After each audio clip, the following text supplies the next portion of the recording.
What's up, everybody? Welcome to the Kinda Funny Gamescast for Friday, October 17th, 2025. Today, we're brought to you by Solo Leveling Arise Overdrive, the action RPG based on the popular solo leveling franchise that Mike Howard loves.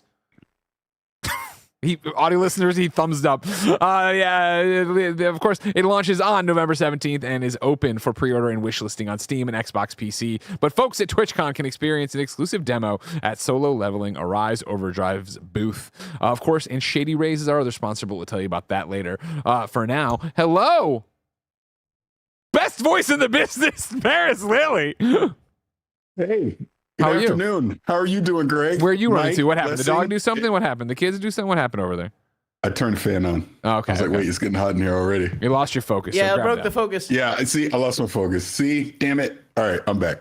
Here we Of go. course, We're next to back. him, Forbes 30 Under 30, a.k.a. New York Game Awards nominated, a.k.a. Poppy of all trades, Blessing Adeoye Jr. Good day, Greg. You look good in this Pac-Man sweatshirt. Thank you. Yeah, shout out Pac-Man. I Never forget when they forget came him. through, but we got the shirt from Pac-Man, from a Pac-Man. Yeah, when collaboration. Pac-Man was in the office, I remember that. Yeah. Why was Pac-Man in the office? He was The Pac-Man Battle Royale. Pac-Man remember? Boy, yeah.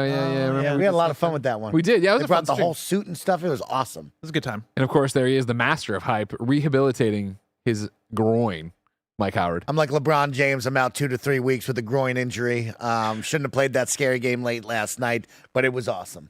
What game was this again? Who's at the door? Oh. Who's at the door? I recommend that one. A fun, probably $15 Steam scary game. Get you a good little fright fest for about an hour. And then after that, I think you'll probably know the jump scares, but still, you'll have a good time. Giving Mortuary's Assistant meets Zoocosis. Of course, the upcoming, very exciting Shark Dentist. Everybody's pumped up about. Man, kind of Can't wait for Shark Dentist. We got to talk about Mike's vast knowledge of video games because the three things you just named is insane. Yeah, bro. The Mortuary's And those are all Assistant, the Zoocosis meets the upcoming Shark Dentist. You can't forget about Shark Dentist now. Come on. You know how Shark that's gonna Dentist be. coming soon. You're looking good. That's honest. Look I'm good. very impressed Thank you, by the homie. games you just listed. Thank you, homie. Paris, what a joy to have you on so many Gamescast this week. Of course, you were just here for the Xbox Ally review. Thank you for doing that. And then have you here today. I'm stoked to hear you talk about Keeper. I know. I'm excited to be here. I'm actually going to go to TwitchCon right after this. Whoa! This review. So He's a Are you going to streamer. go to the Solo Leveling Arise Overdrive booth and try it out? I might. Actually, you know what? No, I'm not. I'm not going in actual TwitchCon. I'm going to outside shit. Doing the parties. TwitchCon. Okay. Yes. He's going to be That's a where I'm going. hobnobbing. Yes. He'll be rubbing elbows with popular Dan Clancy. streamers Shroud. Dr. Shroud. Lupo, Yeah. Dr. Lupo. Yeah, Yes. he's still doing the thing. Yeah. Valkyrie, Yeah, there you go. Yeah, Yeah. Pokimane. Pokemon. Ninja, Ninja. Cinna, Is Ninja going to be at TwitchCon? Agent. Who? Ninja No can't idea. be. Ninja No. can't be at TwitchCon. Is he not on Twitch? I just think he's too big. I mean, but that's TwitchCon. Don't they get the TwitchCon biggest? can't. Big? Twitch can't throw the money around to get Ninja out there, can they? I mean, I feel like Ninja's the top of what they can throw money around to get. I feel like once you get to speed, Is Shroud going to be there? I would think so. Okay. I mean, am I off about this, Mike? No, you can definitely get Ninja nowadays. If you do remember back when they brought it to San Jose in our neck of the woods after, of course, 2015, when Greg Miller was headlining TwitchCon. Yeah, you and me hanging out. they had Ninja Con. That was at the peak of when Ninja was his biggest and baddest. He was having stuffy or plushies at Walmart at that Yeah, moment. There was yeah. underwear, but they dubbed that Ninja Con because that was like, oh, there's a fever pitch, and everyone just wants to see Ninja. Yeah. Everybody says he's way too. It's over for him. He's no, Yeah, his he's numbers You are. know who I not wish as was big. at TwitchCon? me. No, Snowbike Mike. He would be a madman at TwitchCon. It would be amazing. I would just follow him around. I would love it. You're the Yeah. best. You man. hurt. Hey, You're TwitchCon going would to. be We'll though. all get together. We'll have some I want fun. to talk to Agent and like all these cool people. We met Duke Dennis. You should met have been Duke there. Dennis. We met Duke Dennis. He knows me. He knows him. Everybody. You think Kai's going? No. He's too big. I was gonna say, he's he's too big. Yeah, right. That's somebody who's too big for Yeah. sure. I want to give a special shout out, everybody. If you watched yesterday's Kinda Funny Gamescast, you of course heard from Marty Pixelrod, who super chatted and said, "Speaking of Steam games, I've been making a game for a while and watching you guys on my third screen while I do it. I literally pressed release button an hour ago. Prototype Juan is a mini Metroidvania for $4. If you can click on the Steam powered link there too, Kevin, to look at it over there. Of course, we are happy to support the people who support us, like Marty, and I want to tell you, everybody, This is a small little indie game we think looks cool. 52 copies were sold. All right. Whoa! Wow. Marty gave me the update and BS DMs. That's a Blue Sky direct message, Tim.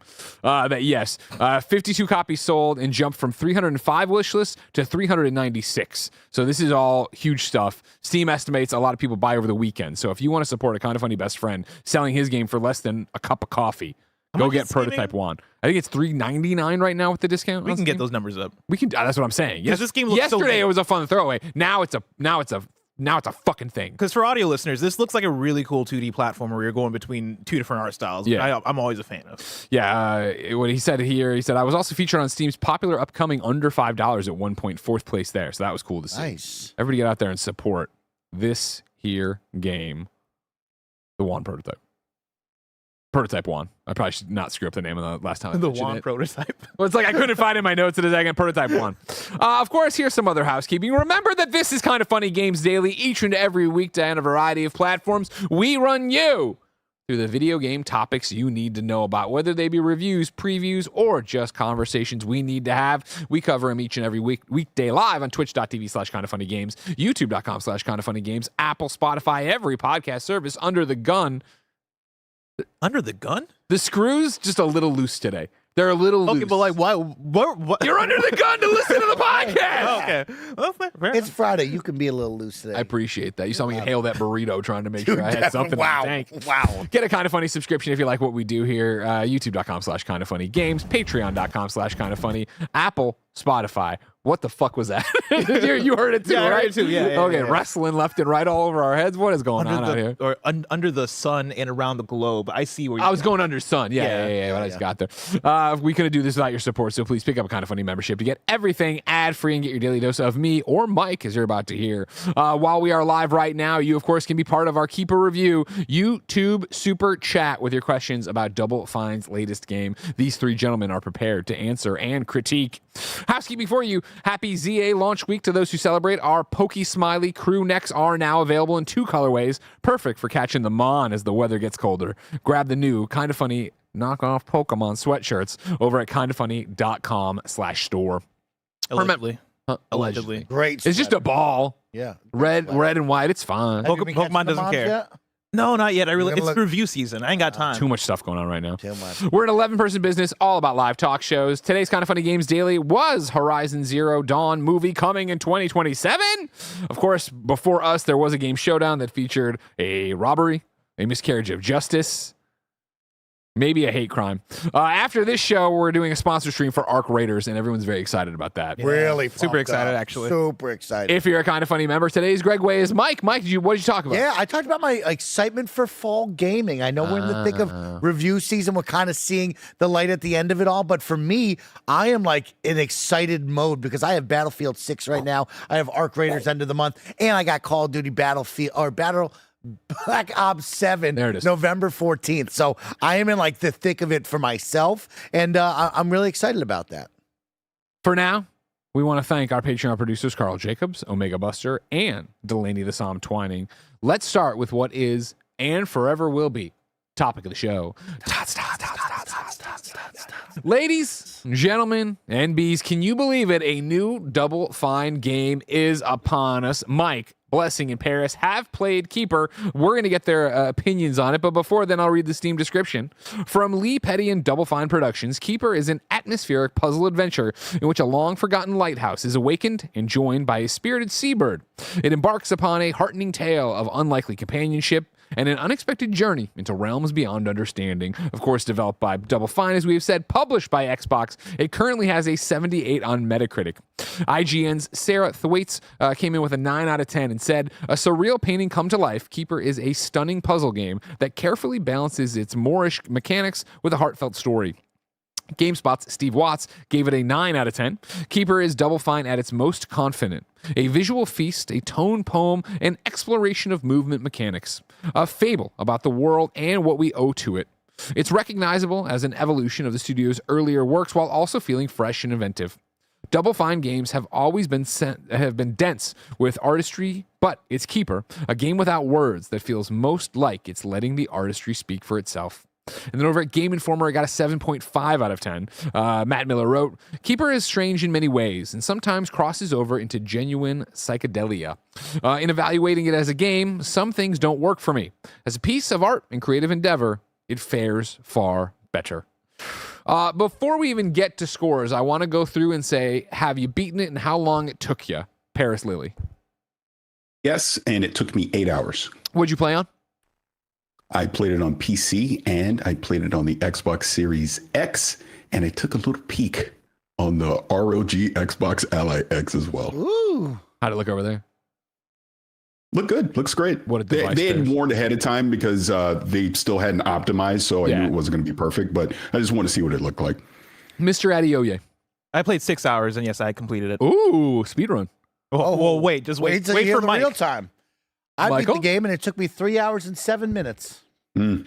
So I will say, if you are moving forward on your nice hike throughout this Double Fine adventure, it is a 3-hour game, a one-sitting game. It's a 3-hour Mike game. I still don't understand how you did that. Yeah, that's the thing is I want to hear all about this. So for me, Keeper has, in this review onslaught, Keeper has been one of those ones that I knew I probably wouldn't get a chance to review because of where I'm at with Redacted and before that Pokemon and after that Redacted. So I don't even know much about Keeper in general. Start Mike and Blessing arguing. Are there a lot of collectibles? Or are there a lot of off the beaten Not paths? real. I mean, there's a little bit of off the beaten path stuff and a little bit of I don't know how you would describe the off the beaten path stuff. Yeah, I mean, how I describe this game is it is a nice, simple hike, right? It is a journey where you are always moving forward. And while you're moving forward, you will be you'll be faced with some questions of, do you want to take a left path really quick? That might be a stop off where you will solve a very small puzzle, rebuild the statue. That's the collectible. That's the kind of side activity. Yeah. you do. Okay. Or you stay on the main path, move forward, where you will encounter puzzles throughout, but they're very basic puzzles. You know, Yeah.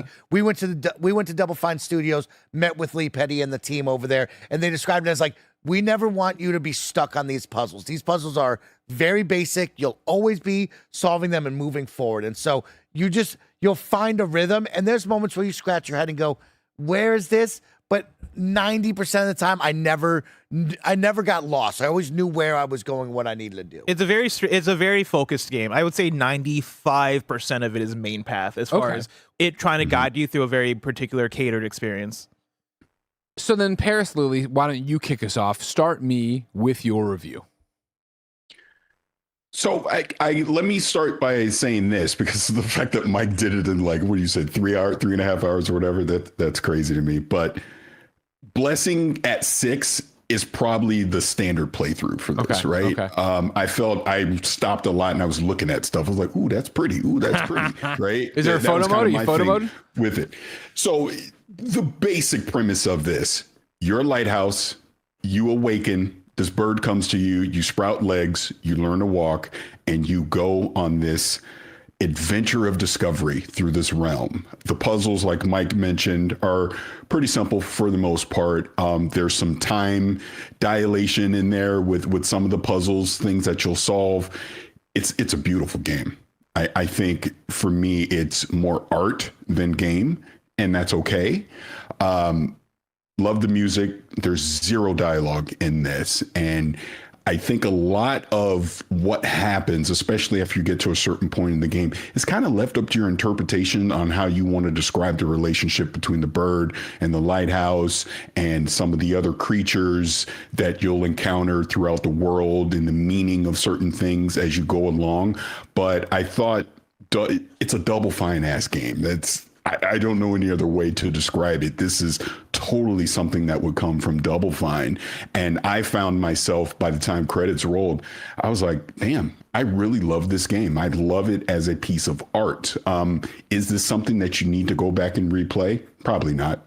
This is probably a one and done, but that's okay. I don't think Double Fine ever sold this as this big adventure that you were going on. It's a short experience. It's something that will leave you thinking once you finish it, trying to interpret some of the things, especially, like I said, the relationship between the bird and the lighthouse. But overall, I loved it. If I had to give it a score. And you do, because you have a gun to your head. 9 out of 10. 9 out of 10. Wow. Amazing. Yes. All right. I like that quite Yes. a bit. Blessing Adeoye Jr., the world turns their eyes to you. I'll start off with my score. Yeah. I would give this game an 8.5 Okay, out of 10. great. I think it's a very great game. Now I'm going to take my score, throw it out the window, and say that I fucking adore this video game. Yeah. I think Keeper Yes. is fucking phenomenal. Yes. I think a lot of what I love about this game, interestingly enough, is kind of comparable to what I love about games like Shadow of the Colossus or Eco or like any of those Team Eco games, where it is about the experience, but also I'm so in awe of what I'm looking at moment to moment on the screen, and they do such a good job of immersing you into this world. The first thing you see is the lighthouse coming to life, right? And like the seabird kind of landing on top of it and your adventure going.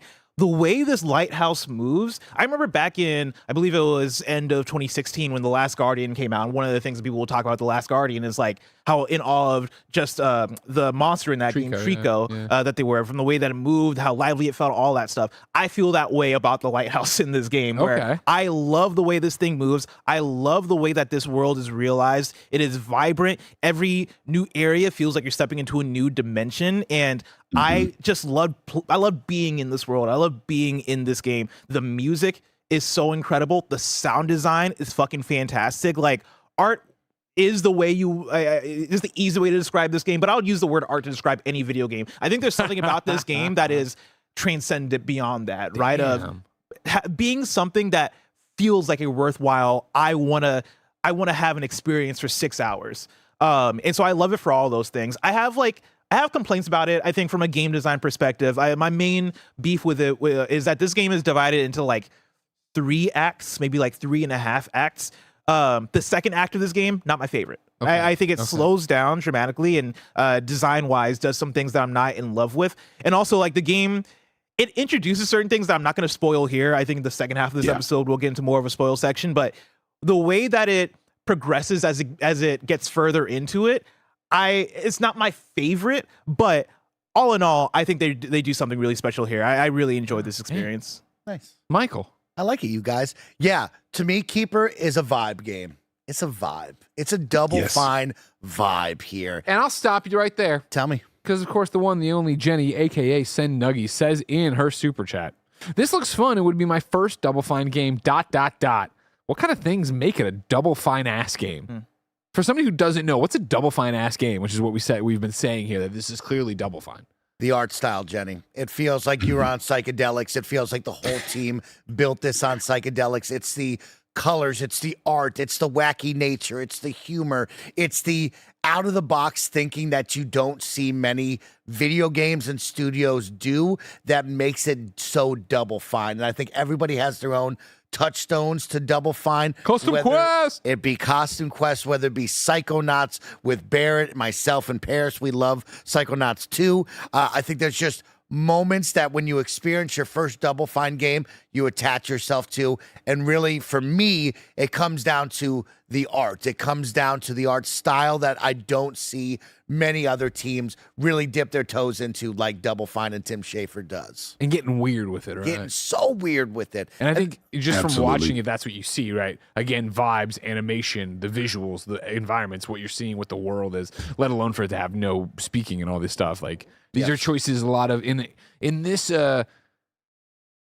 conservative market of video games where people just want to make money. You don't see a lot of people take big swings, chances. And this is a small game, but clearly we saw this and we talked for so long about as Xbox and the industry in general tightens their belts, does Double Fine fit with them? Are they actually going to make space for them? It sounds like they did here and made it work, Mike. Yeah, Double Fine will make you feel a lot of emotions as well, Jenny. It will take you from smiling, giggling, laughing to tugging on your heartstrings, trying to really pull out a tear from your eyes. So with no voice. With no voice, but I'm talking about all their games as well. But yeah, this one's a special one. So for me, it is a vibe game. And what I wrote, a big one, I think, in the first probably act, as Blessing says, it very much feels like a Disney theme ride. It feels like I am the cart behind one, and I'm looking at your carts, and I'm looking at everything happening in front of you. That's how it felt to me the whole entire time on that first act of like, I'm watching something take place in front of me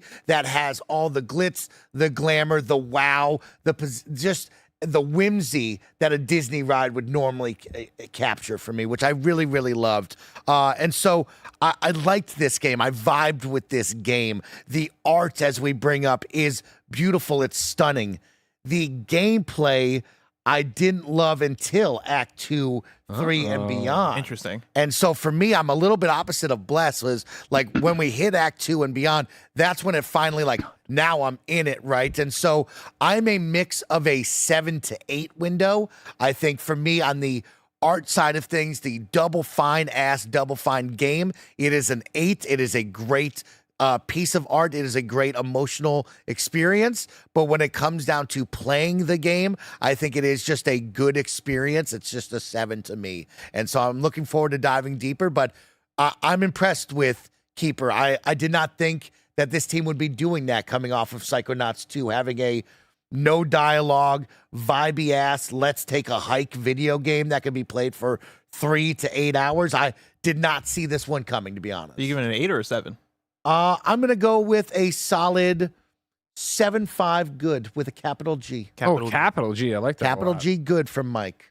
So let's swing the pendulum back and go back to you, Blessing. Mm-hmm. Talk to me, again, someone who's seen these trailers, heard the presentations, whatever. What is the gameplay? We keep tossing out puzzles, it's this, that, the other, but then we're talking about it being vibes. We're talking about 3 hours, 6 hours more. Like, yeah. What are we doing in Keeper, and how can there be these discrepancies and how long it takes? I mean, it really is. As far as the discrepancies, I honestly don't know. I honestly don't know how, Mike beats it in 3, and Parris beats it in 8. But I will say, the moment to moment, I was describing it to Tim earlier as like, it might be a him kind of game because it reminds me of The Artful Escape, where a lot of it is going from point A to point B with light puzzles in between. They're not tough puzzles by any means, but I think they're to give you something to do to keep you moving to the next moment. But a lot of the game is you as this tower just walking forward. You have your light that you can use. You press R2 to kind of shine the light a bit brighter. You have a dash on A, and so some of the obstacles might be, there's a fence in front of you, press A, dash through it kind of thing. But then a lot of the puzzles are going to be, all right, use your light to shine on this thing so you can like open up the door, or so you can activate a switch that'll then make a lever go this way so that you can open up the way to go forward, right? A lot of it is environmental puzzles that are kind of carrying you forward in the game, but so much of it really is just this forward momentum of you walking and going through these different environments. And the game does a really cool thing too that I like, where moment to moment, environment to environment, you might get new mechanics that'll be very particular to a certain area.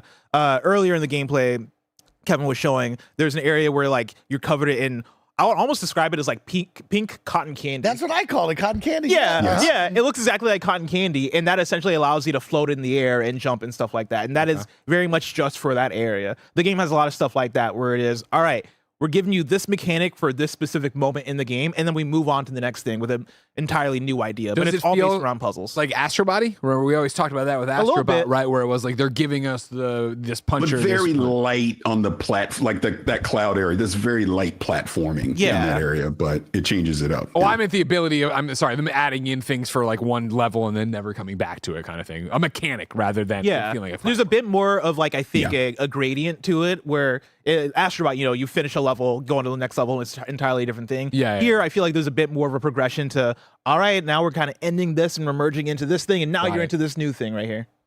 Okay. But see, one thing I want to go about the Blessings talking about, again, the discrepancy between time. Like I said, I was stopping a lot, kind of taking in what was going on. Like the light, even when you don't focus it and you just shine it on certain things, you're almost like healing the world, like flowers are blooming, things like that. So I was doing a lot. Honestly, I was doing a lot of it going, is this going to unlock some secret shit that I'll see? But it didn't. But also you're kind of getting the history of this realm too, with like in certain, again, I'm trying to not spoil anything, but certain things you would see and go, that's the skeleton of this creature. Like, what's the history behind this, right? So with the game not having any dialogue, it's really the environment itself that's trying to tell you the story along the way, in certain parts of it. So that's where I think you will see this discrepancy where if someone just wants to just mainline it right on through, you're going to be closer to what Mike did. But if someone really slows down and is really trying to take in everything that's happening in the environment, environment at that time, yeah, I can definitely see it taking you maybe even more than 8 hours, to be able to get this from start to finish. Yeah, we didn't really describe like there's a scourge here on this island. I was going to say what? Right, we haven't really described that like. The bird comes to this lighthouse in seek of safety because we shine the light on a scourge that's chasing it and kind of gives it this like safety net of hey, I'm a home base you can be on. This thing right here. And then we go on this journey of like, hey, this island has something going on with it, with this scourge, and maybe the lighthouse can help us do it. And as we go, we progress through small towns and cities where we see other life forms, and they're like, they're kind of giving the vibe of like, hey, help us. And we help them along the way. Got it. And then, of course, we're trying to save this little island from the scourge at the end of the day. You're talking about the scourge, you're talking about saving, you're talking about, evil incorporate, it's creeping in and hope being there. Bandra SN a while ago had super chat and said, I'm getting stray vibes from this. How does it compare? Is there a similarity there in terms of, hey, we're this cat and this robot paired up trying to do this stuff, and it's a world where you just want to get back to your family and get back to the sunshine and get back to being free? I think there's for sure elements of that. I think thematically there's crossover there, and even mechanically, right? Like you being in this quiet world. I know Stray had elements of dialogue going on. Yeah, you had the robots and stuff. Yeah, you had the robots that kind of talk to each other and stuff. But I think there's a similar level of being in a world that's unlike the world that we're from, you know what I mean? And kind of like seeing something completely new. I like how Keeper, I think, dives even more into that of like, as I'm playing this game, I'm like, I'm like, oh, there's nothing I've ever seen that's like this. Really? And I fucking love that. Wow. Yeah, just from an artistic, so excited. Just from an artistic direction. Yeah, like as I'm going into new environments or as I'm doing new things, I'm just like, man, the level of creativity on display from Double Fine, I think, knows no bounds here. Like awesome. I think they're really at the peak of their, at the very least, visual and aesthetic powers, as they're giving you these cool sounds, these cool visuals, these like beautiful music. Like, one of the things they told us when we went to Double Fine was like the audio director of the game essentially had to invent new instruments. Yes, this is the first game in Double Fine's history to go full Dolby Atmos on this. Okay. Yeah. So if you are blessed to have the special headphones or the awesome sound system, me and Bless, when we were in Double Fine, we went to the audio director's studio and it was like, hey, let me put this on full blast. And it was wild. It was awesome, right? And so I think it shows. If you have that, it definitely shows. Yeah. I have a question here. And I think Mike or Parris might be the best to tackle it. Verum Dex. Well, they keep saying they keep talking about Psychonauts. They keep talking about Psychonauts. Barrett's not here, otherwise he'd cool a man through the wall and do it. Verum Dex super chat and says, as someone who didn't vibe with Psychonauts, do you think I could enjoy this game? Thanks for all the great content. Love you all. Parris is. I think so. I think you can enjoy it. I think Psychonauts 2 really gets even more psychedelic in some of those levels than this does, but this isn't like in the same world as Psychonauts or something, right? This isn't this big, heavy platformer. There isn't boss battles that have that difficulty that you would have had in Psychonauts 2. It's more like what Mike had already alluded to. Part of this game, you're literally just on this Disney ride. And then there's other parts of it where you get into the more of the actual emotional parts of the unspoken storytelling that's happening as well. So I think they're different games. Again, it's a very short experience, so it's not something that you need to invest a lot of time in, but I'm happy this game exists because, man, it's art. It's just something beautiful that I'm happy that I experienced. I feel like this is a dumb question because the way you're all talking about it, I would imagine, but we haven't specifically hit on it. We're talking about sound effects and all this stuff and the Dolby and yada, yada, yada. We're talking about there being no voice. I assume the soundtrack's badass. Soundtrack's great. Okay. Yeah. Soundtrack. I didn't love it. Oh, really? Yeah, I'm mixed. I have mixed feelings on it. There are some moments where it really hit for me.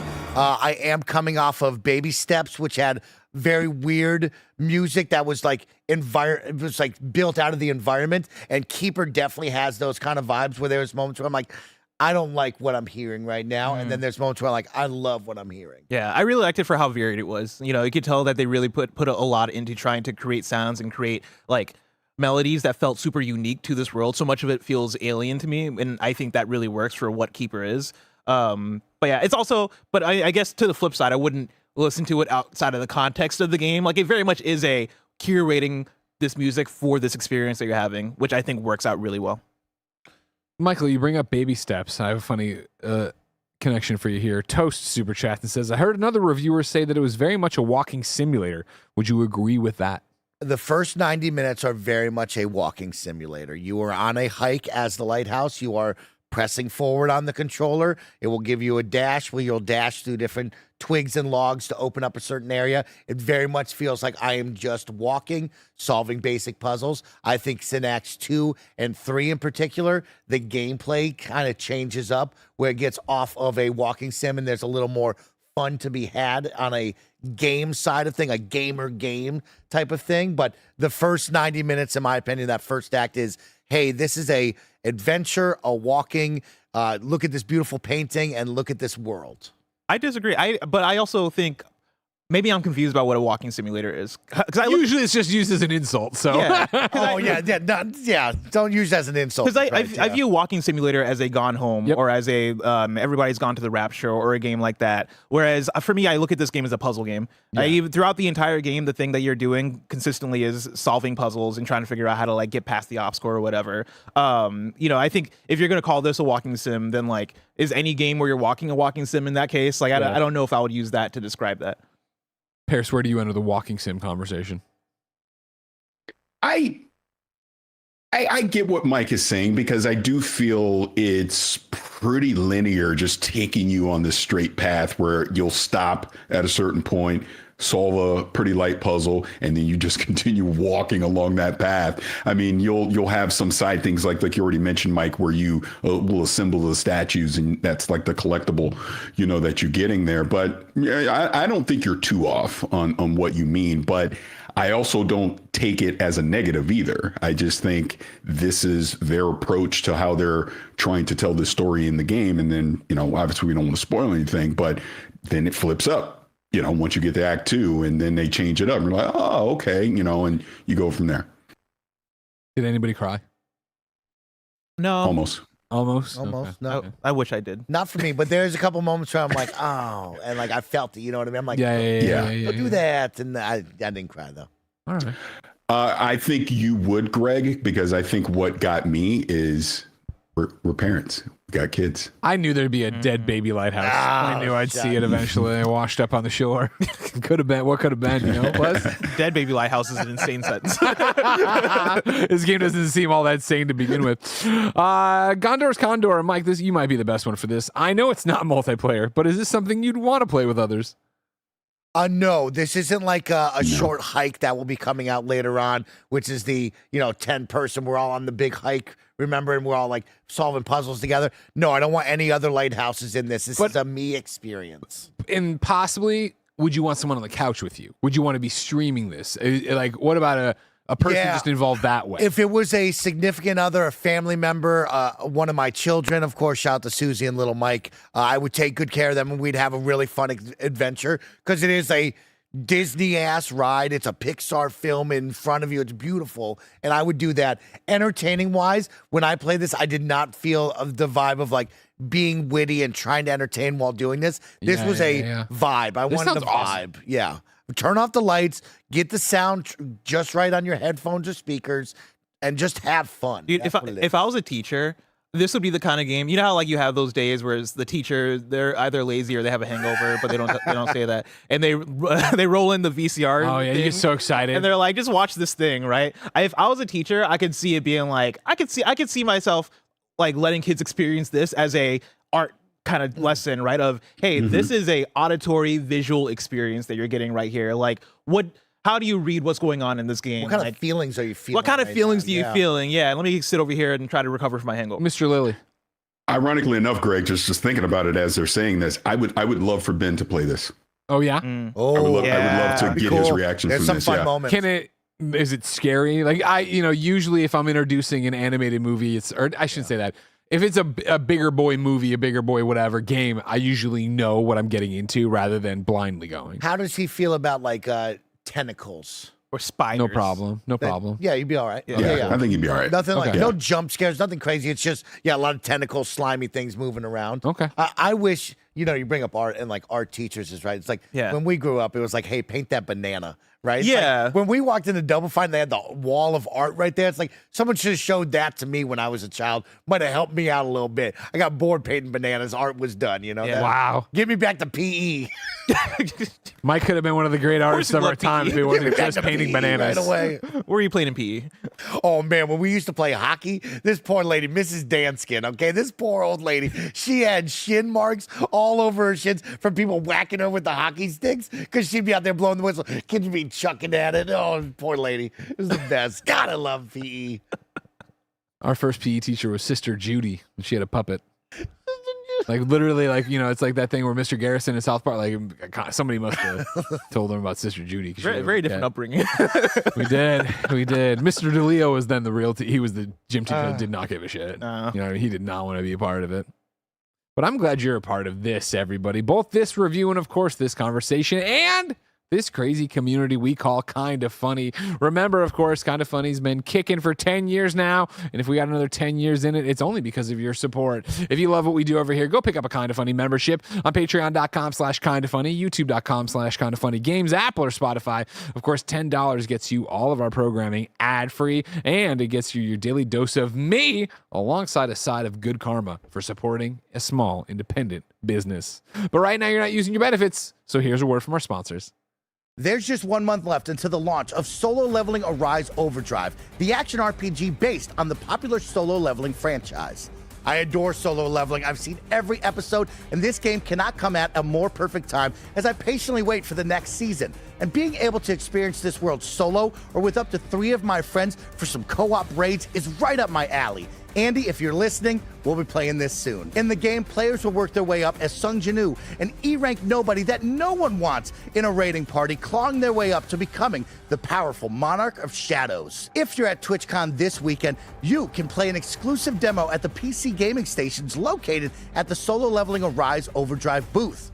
Attendees will also be able to experience additional activities at the booth, including a themed photo booth. For fans viewing events from home, head to the official Solo Leveling Arise Overdrive Twitch channel, which will be live streaming from the booth. Pre-orders for Solo Leveling Arise Overdrive are live now, so add it to your Steam or Xbox PC wishlist to prepare for Jinu's next chapter. This episode is brought to you by Shady Rays. Get ready for the season ahead with quality shades built to last. Our friends at Shady Rays have you covered with premium, polarized shades that won't break the bank. Shady Rays is an independent sunglasses company offering a world-class product rated 5 stars by over 300,000 people. Their shades have durable frames and crystal clear optics, making them the perfect choice for all outdoor adventures. They have hundreds of options to choose from, so you're bound to find the perfect pair to match your style. Plus, if your shades ever go missing or take an unexpected hit, don't sweat it. They have the most insane protection in all of eyewear. Every pair is backed by lost or broken replacements. If you don't love your shades, exchange them for a new pair or return them worry-free within 30 days. There's no risk when you shop. Y'all know that Tim Geddes has been outdoors a lot playing Pokemon Go, and he's been rocking his Shady Rays the entire time. Awesome to see him out and about looking dope. Exclusively for our listeners, Shady Rays is giving out their best deal. Head to shadyrays.com and use code FUNNY for 35% off polarized sunglasses. Try for yourself the shades rated 5 stars by over 300,000 people. That's 300,001 if you include Tim. So as the review section of our Keeper review ends up, anything you want to express to the audience, Parris Lilly? I will repeat what Mike said, that this game is definitely a vibe. It is something that you want to experience. I think it is just visually just one of the, maybe unique is the wrong word, but it's just visually pleased, such a visually pleasing game to see just some of the different biomes and realms that you'll go into while you're playing this. I think the sound, the music in it is fantastic. And to not have any dialogue in a game and still be able to tell a story that could hit me emotionally, it's fantastic. Absolutely recommended. And it's only $30. So I think it's priced right. I think we need more shorter experiences with games. Not everything needs to be 20 or 30 hours. And also, just I'll say this too, as far as just Xbox as a whole, we've obviously been very critical of them over the past weeks and months, but Years. I'm glad that they give studios like Ninja Theory, like Obsidian, like compulsion games, and then obviously here with Double Fine, they give them the creative freedom to do stuff like this, because we need these kind of games. And this is, again, like I said, absolutely something that I think everyone should at least play once, because I really enjoyed my time. Bless.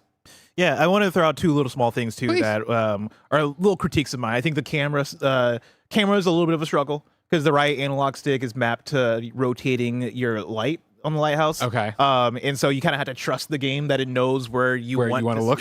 Yeah, which can sometimes I'm actually pretty impressed by it, but then other times I'm like, oh man, it's a little bit tough, but there is that. And I also think that some of the you have puzzles that require you to kind of command the bird to like be at a certain thing or get a lever or do whatever. Yeah. Sometimes that can be a little bit finicky to actually, show up with like the cue to let you know you can press that button to make that happen. Yeah. Sometimes it doesn't show up. So those are a few of my other critiques, but all in all, I think this is a game that I would recommend to anybody if you're looking for something to bring you back to that like journey feeling, or something to bring you back to that I just want to experience something that makes you feel something sort of feeling, right? A game that asks you to surrender to it a little bit. This game did that of me, and I really, really appreciated it for that, to the point where I look at this game, at least for me, and I look at to bring it back to Xbox, right? The Xbox first party slate of the year, and I think this is one of the shining highlights, if not maybe the shining highlight for me of the year so far. Damn. Okay. Hell yeah.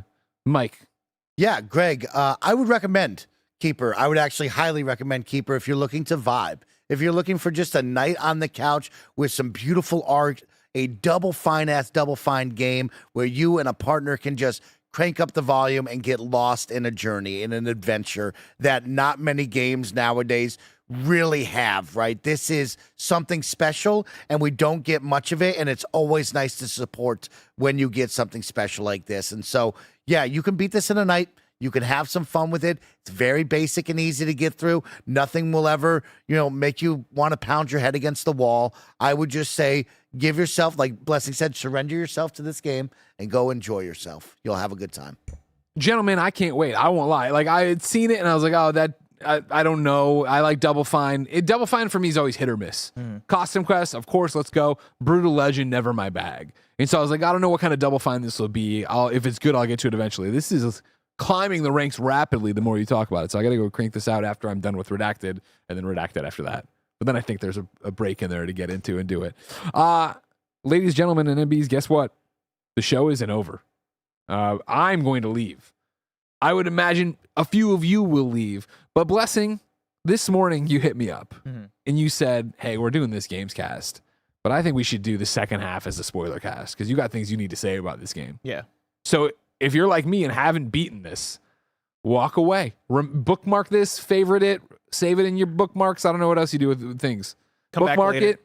Yeah, just remember that this episode of the Gamescast will have a spoiler cast, mini one, I assume. Yeah. For this here Keeper, and you can go play Keeper at your leisure, whether it takes you 3 hours, whether it takes you 8 hours, and then come back and listen to this because apparently you're gonna have feelings. I didn't know that. Yeah. Remember, if you're gonna mute or you're leaving after this, we're doing an Arc Raider stream sponsored. I can't wait to see more of that too. Gonna be sick. Have a good time, Gonna be everybody. sick. All right. I'm going to wait for Greg to actually leave the room before we really talk about it. So he's walking. Oh, he's speeding up a little bit, but he's not speeding up that. He's speeding up. He's moving. Yeah. He's a fast guy. So I wanted to talk about this with spoilers because I feel like this is one of those games where to truly review it, we kind of had to be able to talk about it unrestricted. Yeah, Because this agreed. game does really interesting things and where it goes. And so you start off in that first act, you're the lighthouse. And then, spoilers, everybody, at the end of the first act, you fall down a pit and the lighthouse fucking dies. Lighthouse breaks apart. Which yeah. is fucking insane. Which, when I want to know what you guys' thoughts were when you got to that part. Because I couldn't believe it. Can I go first Yeah, on please, that? Parris. Oh shit! What? I was like, are we gonna rebuild the lighthouse? Now I control the bird? That's literally what I thought. I was like, oh, we're gonna control the bird now, and we have to go reconstruct the lighthouse. But no, That's your freaking boat. That's exactly what I I was said. like, I oh, said, this is crazy. surely Yeah. the bird will pick up the pieces. And I was like, I don't know if it's picking up the cement pieces of the lighthouse. Yeah, and so I wanted to bring this up too because me and Mike had a very interesting back and forth right before the show where we were talking about the game. I told Mike, I was like, yeah, dude, I love the lighthouse stuff. I didn't really like the boat section that much. And then you came at me with the reverse of saying, Loved the boat section. Yeah, And I was like, I did man, too. I'm surprised because, yeah, for me, maybe it's me coming off of baby steps. Maybe there just wasn't enough because I really felt like I was just pressing forward and I was just moving forward with that lighthouse section where the boat gave me a little more freedom. I thought it was cute, kind of dashing around through the algae and all the different sections where I was like, oh, like, here we go. And then all of a sudden we become the wheel. And I was like, oh, look at them. They're doing stuff now, you know? So, yeah, I had a little different feeling than you. Yeah, Parris, how'd you feel about the transitions between the different things? Yeah, I enjoyed it. That was such a great surprise. I'm glad we had no inkling that I just thought, hey, you're going to be the lighthouse the entire time. But instead, no. And I know we're in spoilers, but then the fact that we get the other bird as well. And oh, yeah, then, the baby bird was cute. That was a delight. baby bird. We kind of got spoiled with that, Parris, because we went to Double Fine and they gave us pins, and it was a pin of Twig the bird with the baby bird. And I was like, there's a baby bird? So I already knew there was going to be a baby bird, I guess. I was curious with the nest and then the egg. I'm like, here's what I thought. I thought we'll get to the end of the game and the egg's going to hatch, and then I'm like, oh no, wait, we're getting this baby bird now. I thought that was cool, but I like the boat section. I like that part where you had to go to the little islands and there was like the little puzzles you had to do to get the dude so he would dock. Yeah, you get the octopus, the crab man. Yeah, I like those. That I thought that was cool. Yeah, for me, it was the thing where I think the shift from being the lighthouse and doing the more straightforward puzzles and doing like the time dilation stuff, all that stuff was so cool to me. And I loved how the lighthouse moves. I like how it looks. I think it's such a striking visual, and I really, really adored that. The boat stuff, I liked how the boat looked, but then for me, it was being in this open area, and it does the thing that I don't always love with puzzle games, where it is, all right, now go to the different areas and collect the things, and it's a little bit mazy, and it's a little bit like I'm getting turned around in a way that I'm not enjoying. And I think I just didn't like controlling the boat as much. Like something about that middle section just felt a bit disjointed to me, to where when you get out of that and then get into the wheel section, I was like, oh, this is amazing. Yeah. But also it feels like a different game, which I like. But then also I was like, man, I wonder, I guess it didn't all come together for me in the way that I expected as a work of art. So much to follow up on because, in the boat section, it became a little paint by numbers of, hey, there's one tentacle to take out. Okay, now there's two. Go to left or right, however you want to do it. Guess what? Now there's three, and you're going to go in a circle. And so it's like, all right, we're doing this a lot here. But I want to go back to the time dilation with the bird. That was cool. That was where all of a sick. sudden, I was faced with the first one of like, all right, now the bird is an egg. Okay, well, what's that going to do? Now the bird is a ghost, and I didn't know to send it through the gate. Yeah. And then you finally have that moment of like, oh, you send that through the gate, then you turn him back on into a real bird. He cranks the handle. Oh, you want him to sit on that, make him an egg so he's heavy, pushes it down. Loved that. That stuff was awesome. That was fun. Should we talk about the wheel? I mean, really quick, the cotton candy was a blast. Cotton candy was I great. wish there was a little more cotton candy. area. I guess it was short and sweet. It was perfect of like, loved jumping, loved feeling the levitating on that, the vibe of it and the floatiness. That was awesome. I had a couple of problems. Tell me, Parris. Yeah. Oh, no. I didn't mean to interrupt you. I was going to say, now, I do have to admit, when you first come into that area and you realize you got to get all the way up to the top, I was like, oh, shit, how are we going to do this? Right? But then it's not that bad at all. But yeah, I love this section, but I didn't mean to interrupt you. Sorry. No. Yeah, and then breaking apart the little catalysts to bring them down. Oh, yeah, bring them down. Fun. That's cool. For me, I had some problems. The levers, sometimes you kind of brought up like the wonkiness of the controls occasionally. Yeah. The levers, sometimes I would have problems with. When you have to rotate? Yeah, because it's like it wants you to rotate a certain way, or when you were first moving side to side and you're like pulling at it. But really the big one for me was whenever you would grab something and they wanted you to yank it out and you're like moving it side to side and you're like, where's the yank spot here? Like, I don't know what's going on. Oh, yeah, You I know want me just exactly to what you're keep talking about. yanking? It was odd. I saw a tweet, and obviously I don't know how true this is, but I saw a tweet that I guess someone that also reviewed it was saying they fixed that. I guess there's a day one patch that has kind of resolved some of that to make it easier. That's good. So it may not be that bad for people that are playing it now. It wasn't perfect, when we were playing. It reminded me of playing an adventure game a little bit, where but the similar thing for me is when you're walking a certain direction and then the camera would change, but then like the game kind of doesn't know what direction you're going. Like it keeps going straight. And I'm like, oh, now I gotta. It reminded me of playing Heavy Rain a little bit, where I'm like, oh, okay, let me stop and then readjust where I'm going. I had that a few times and I didn't love that. But the wheel, let's get to the wheel. Wheel's cool. Fucked. That was my favorite. I was like, now I'll bring you back. Xbox Game Pass had a great one called XO1. Okay. Very similar to like a Haste. You know, the Sonic-esque vibes of like, I'm this super fast thing, I got to catch the momentum. I wanted to text you so bad, Bless, of like, this game has become Sonic. This shit's crazy. Right? It reminded me of playing like an older N64 or like late 90s like computer game that has like, it was just missing like, I don't know, like rock music and like fucking like post-apocalyptic or alien vibes or some shit. This part and the Pegasus part we'll get to in a minute. That part, those had some great music, some great songs I really enjoyed. Yeah. Parris, what do you think about the wheel part? Oh, I love the wheel. I thought it was great, and I think what you're already alluding to, this is where I think the music really starts to kick in. Yeah, the weird suck-in parts where you'd find the green hole, and you'd go through, and you're like, all right, I went through the hole on the left. That brought me back to the beginning, so I'll go into this hole. And then trying to connect the flowers with the power-up, that was fun, or banging into like the heartbeats and yanking them, and then they would power that up. That was cool. What they nailed for me is just the feeling of almost like you're playing Tony Hawk. You know what I mean? Like they would have you in those like gaps in the ground where you go in and it's essentially bowls? the big bowls, where it sick. feels like a half pipe, and so you would go in and then like launch yourself and then go like, I think when you're able to nail just how a thing feels to control, where you're not even worrying about the objective, I'm just like, let me see how high I can get real quick. You know, like that for me, that's a telltale sign of you created something that feels good. So I really enjoyed that. Pegasus part was also fun.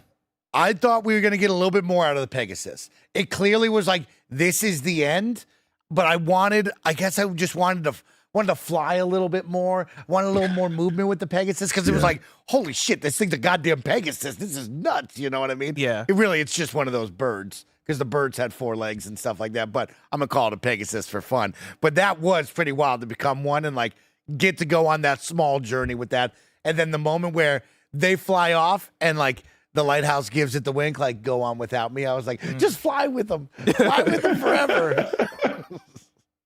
Cool. Is there anything else spoiler-wise we want to cover here? I mean, yeah, of course, the ending was pretty powerful. The ending was also like, I described to you, Bless, like, no one would believe me if I walked up to him and told him what happened in this game. Where I was like, you're a lighthouse. Then you break apart and you become a boat. Then get this. The lighthouse breaks apart one more time. You're this spinning wheel of death and light, and it's awesome. Then you become a Pegasus. Then you get to the top of the mountain, and you help this mountain with its glaucoma, and you fucking fill in its eyeball, and you become the eyeball. Like, no one would believe me if I said that to him. It's one of those things where I'm like, I don't know how to describe this. I don't know how to break this down even thematically of like, what are they saying here?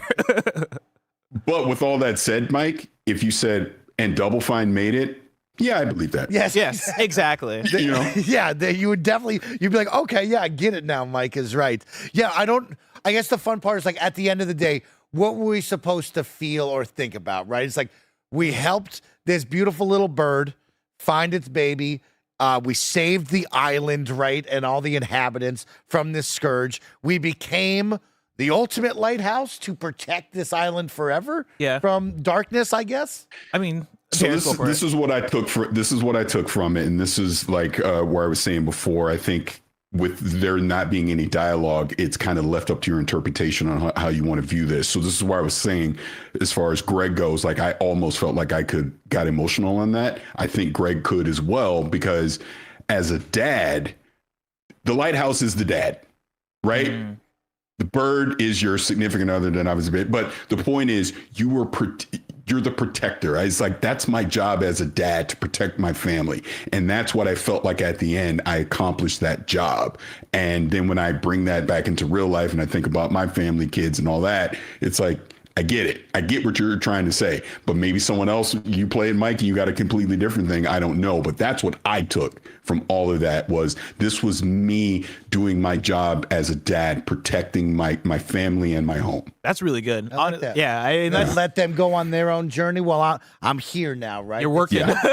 This is home. You come back and see me whenever you want, but it's your journey now. Yeah, I think that's a really good takeaway from it. Yeah, and I think there's also a sense of community there when you're talking about like as you go to the place where there's the time dilation and you're like in that community figuring things out, right? Or then you go to the place where you're the boat and there's like the things that you're interacting there. Like for me, there's the dad and like I guess caretaker aspect of it, but there's also, I guess for me, I was viewing it as like being a caretaker for the environment as well. Like I kind of viewed it through almost like an environmentalist frame of like, you're talking about the scourge or the blight or whatever that's coming in, right? Like, hey, we got to protect the world around us Yes. from what's going on here, right? And it's it takes a village sort of thing. And so when you see the mother bird, like, you know, have this baby bird that's with it, it is like the thing of, we got to protect this for the next generation, which is why it is on you as the lighthouse to like really see this through and really put your all into protecting this world around you. It's crazy to feel about real life. Yeah. Think about like real life. It's like, damn, that shit's crazy, man. Yeah. Yeah, I mean, all in all, it was a really good time for me, right? Like I enjoyed the journey. I liked when they added, I guess, just the more gameplay. I just didn't like pressing forward and solving the puzzles as the lighthouse. I liked the boat. I felt like I got a little more, maybe it was just speed. Maybe it was the momentum. Yeah. There was just something about, I'm just moving forward in that I didn't love at first. It, like I said, it felt like a Disney ride where I'm just watching this lighthouse from the cart behind it and they're experiencing everything. And I'm just kind of watching the beauty of it all. Think of it this way, Mike.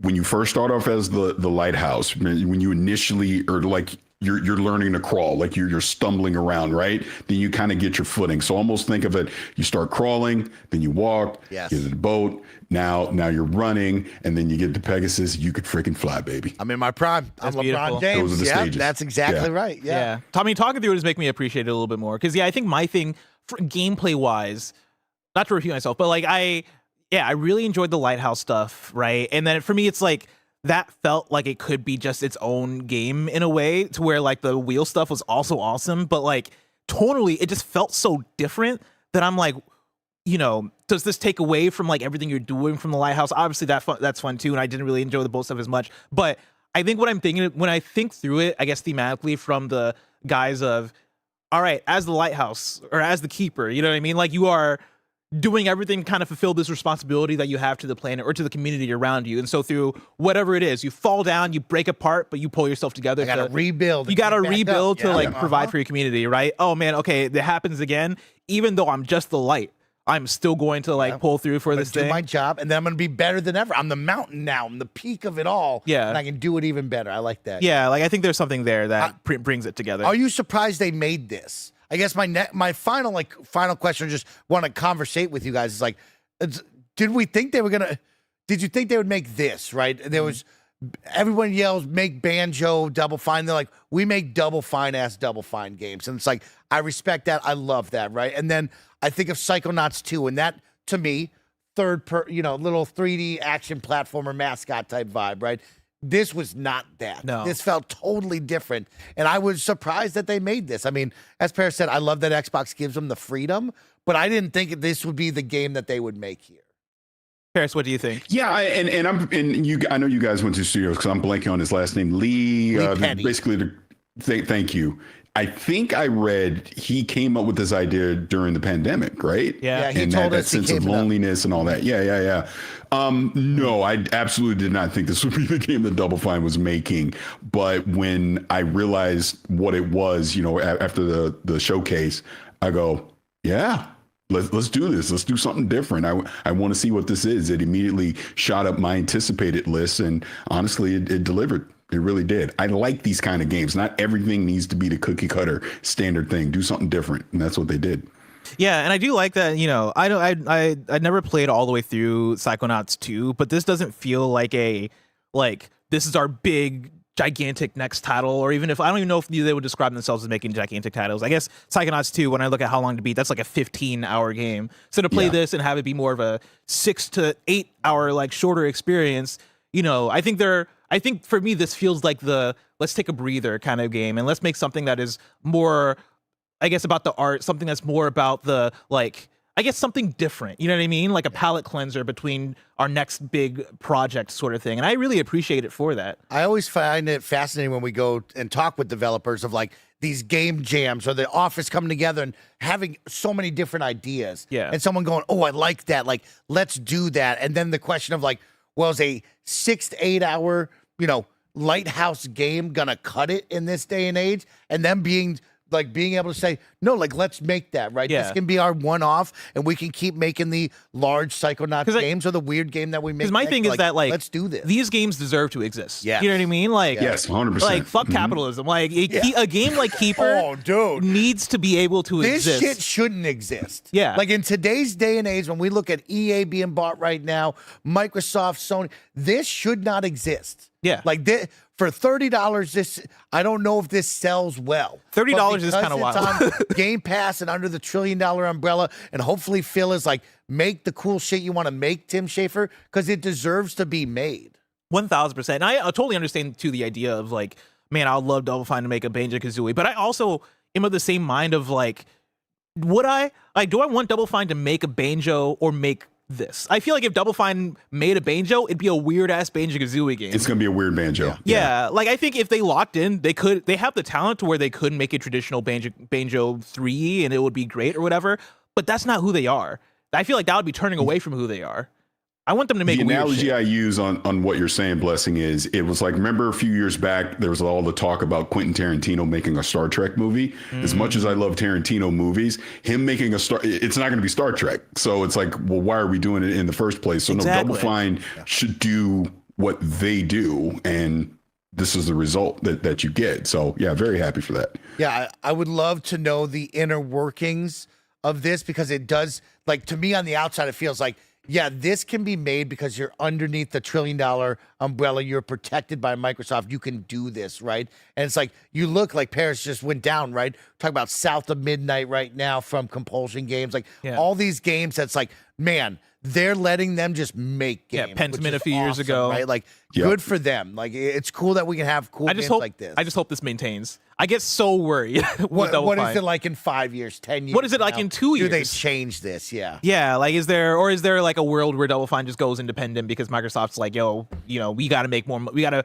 find more money makers with our studios. Like, I have no idea where their heads are at versus, you know, what the identity of Double Fine is. It's the same fear that I have with Media Molecules sometimes on the PlayStation side, where I'm like, man, y'all make weird games. Y'all made Dreams, and Dreams is special. I fucking love Dreams, but is that getting the job done on paper for a PlayStation when it comes to the financials in the same way that I look at Double Fine? I'm like, does Microsoft view this, or does Microsoft and is Phil Spencer trying to shield y'all?